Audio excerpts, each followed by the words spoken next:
ರೀ ಕರೆಕ್ಟಾಗಿ ಹೇಳು, ಯಾರಿಷ್ಟ? ಮಮ್ಮಿ ಇಷ್ಟ.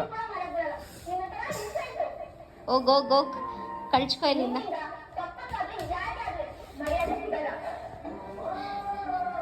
ಯಾಕೋ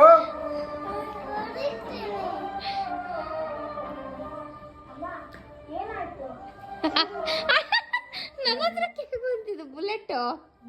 ಹಲೋ, ನಾನು ಜಸ್ಟ್ ಕ್ವಶನ್ ಕೇಳಿದ್, ನಿಮ್ಮ ಅಪ್ಪ ಹೇಳಿದ್ ನನ್ನ ಇಷ್ಟ ಅಂತ. ಯಶು, ನಾನ್ ಪೊಸೆಸಿವ್ ಆಗ್ಬೇಕು, ನೀನ್ ನನ್ನ ಗಂಡನ್ನ ಜಾಸ್ತಿ ಲವ್ ಮಾಡ್ತಾ ಇದೀಯ ಅಂತ.